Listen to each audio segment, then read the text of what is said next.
Once upon a time, in a grand and ancient kingdom, there lived a powerful king and his 12 daughters. Each princess was beautiful in her own way, but the eldest was the most graceful, and the youngest the most gentle and kind. They all slept together in one magnificent chamber. Every night, before going to bed, the king himself would lock the heavy door with a golden key. He trusted no one, not even his own daughters, because something strange had been happening. Every single morning, without fail, the princess's dancing shoes were found completely worn through. The soles were thin, the silk was torn.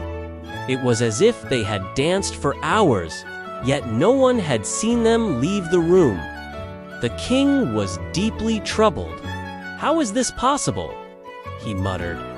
"The door is locked, the windows are sealed, and yet, every night, they dance." At last, he made a royal decree. "Whoever can discover where my daughters go at night shall marry one of them and inherit my kingdom. But if he fails within 3 nights, he shall pay with his life." Many brave princes came from distant lands. Each one was confident. Each one believed he would solve the mystery. But every night, something went wrong. Before bedtime, the eldest princess would bring each prince a cup of sweet wine. "Drink this," she would say with a gentle smile. And though they meant to stay awake, the wine was enchanted. One sipped panned, they fell into a deep, dreamless sleep. Meanwhile, the princesses would rise silently from their beds. One night, a prince stirred for just a moment and heard soft laughter, the rustle of silk, the faint sound of music echoing from far below, but he could not wake. And by morning, he remembered nothing. One by one, they failed.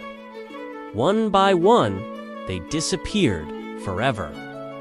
Far away, a poor soldier who had been wounded in battle heard of the king's challenge.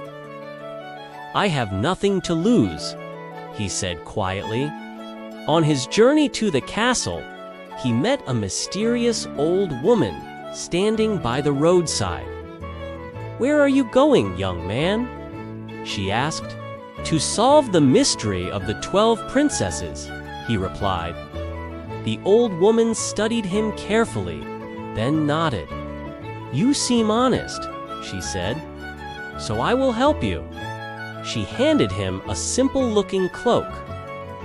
"This cloak will make you invisible. And remember, whatever happens, do not drink the wine the princesses give you." That evening, he was welcomed into the castle and shown to a room beside the princess's chamber. As expected, the eldest princess entered, carrying a tray of wine. "For your comfort," she said sweetly. The soldier smiled and pretended to drink, but secretly poured the wine into a hidden crack in the floor. Soon after, he lay down and began to snore loudly, pretending to be asleep. The princesses waited. Then the eldest whispered, "He is asleep. Come, sisters."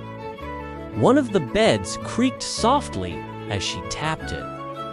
Suddenly, it sank into the ground, revealing a hidden staircase, a secret passage. The soldier quickly rose, wrapped the cloak around himself, and followed them silent and unseen.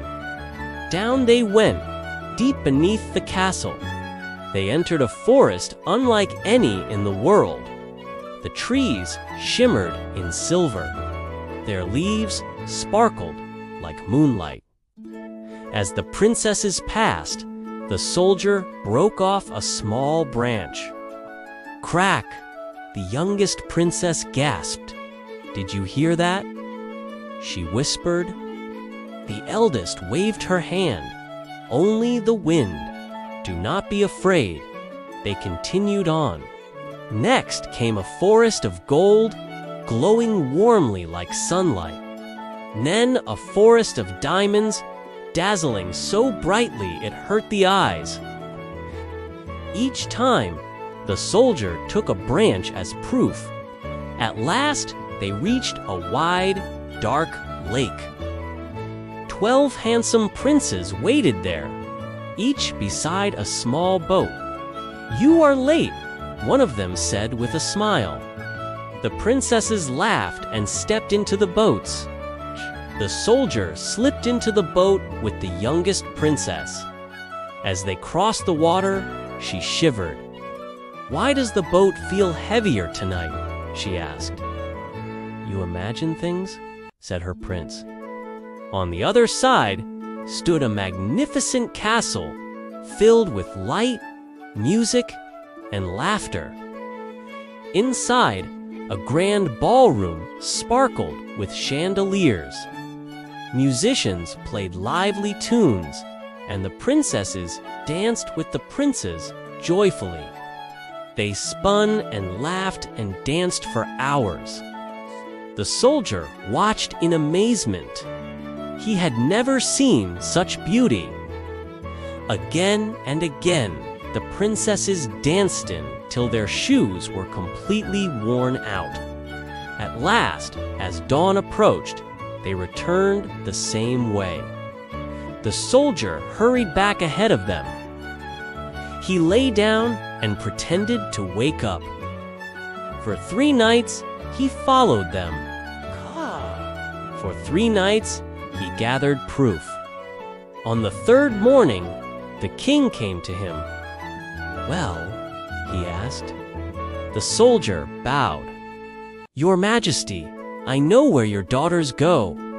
He told the entire story and showed the branches of silver, gold, and diamond. The king turned to his daughters. "Is this true?" he demanded. The princesses lowered their heads. They could not deny it. As promised, the soldier was allowed to choose one princess as his bride. He chose the eldest.